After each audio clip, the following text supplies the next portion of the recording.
2014 India എവിടെയായിരുന്നു, അവിടെയാണ് ഇന്ന് കേരളം നിൽക്കുന്നതെന്ന വിമർശനവുമായി ബിജെപി സംസ്ഥാന പ്രസിഡന്റ് രാജീവ് ചന്ദ്രശേഖർ.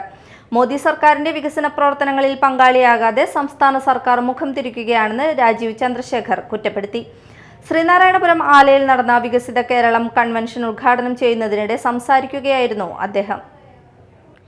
വികസിത ഭാരതം വരുമ്പോൾ വികസിത കേരളവും വേണം. മറ്റു സംസ്ഥാനങ്ങളിൽ വ്യവസായവും തൊഴിലും വരുമ്പോൾ കേരളത്തിൽ എന്തുകൊണ്ട് ഇവ വരുന്നില്ലെന്ന് ചിന്തിക്കണമെന്ന് രാജീവ് ചന്ദ്രശേഖർ പറഞ്ഞു. 2014 നമ്മുടെ ഇന്ത്യ, നമ്മുടെ ഭാരതത്തിന്റെ ഓരോരോ ഇഷ്യൂസും നഷ്ടമാക്കി വെച്ചിരിക്കുകയായിരുന്നു. അപ്പോൾ 2014 എന്തായിരുന്നു ഇന്ത്യയുടെ സ്ഥിതി? വിലക്കയറ്റം, തൊഴിലില്ലായ്മ, ഏറ്റവും ഹയസ്റ്റ് ജോബ്ലെസ്നെസ്, ഏറ്റവും ഹയസ്റ്റ് ഇൻഫ്ലേഷൻ. ലോകത്തിന്റെ വേറെ കൺട്രീസ് ഇന്ത്യനെ പറ്റി അന്ന് 2014 ചർച്ച ചെയ്യുമ്പോൾ ഏറ്റവും ദുർബലമായ 5ാമത്തെ നമ്പറിലൊരു രാഷ്ട്രമായിട്ട് അവർ കാണുന്നു.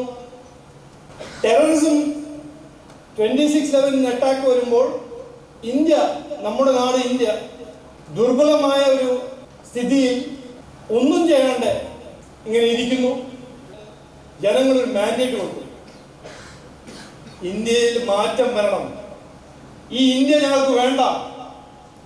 ആശാ വർക്കർമാർക്ക് പണം നൽകാതെയും കടൽ ഭിത്തി കെട്ടി നൽകാതെയും ഇരിക്കുന്നവരാണ് 9 വർഷത്തെ ആഘോഷത്തിന് 100 കോടി ചെലവാക്കുന്നത്. കേരളത്തിൽ മാറ്റം കൊണ്ടുവരാൻ ബിജെപിക്ക് സാധിക്കുമെന്ന് രാജീവ് ചന്ദ്രശേഖർ പറഞ്ഞു. ശ്രീനാരായണപുരം ആലയിൽ നടന്ന വികസിത കേരളം കൺവെൻഷൻ ഉദ്ഘാടനം ചെയ്ത് സംസാരിക്കുകയായിരുന്നു അദ്ദേഹം. സംസ്ഥാന സർക്കാരിന്റെ ജനവിരുദ്ധതയ്ക്കെതിരെയാണ് ബിജെപിയുടെ ഇനി വരാൻ പോകുന്ന മാസ്റ്റർ പ്ലാൻ പദ്ധതിയെന്നും രാജീവ് ചന്ദ്രശേഖർ പറഞ്ഞു. ബിജെപി തൃശൂർ സൗത്ത് ജില്ലാ കമ്മിറ്റി സംഘടിപ്പിച്ച പരിപാടിയിൽ സൗത്ത് ജില്ലാ പ്രസിഡന്റ് AR ശ്രീകുമാർ അധ്യക്ഷത വഹിച്ചു.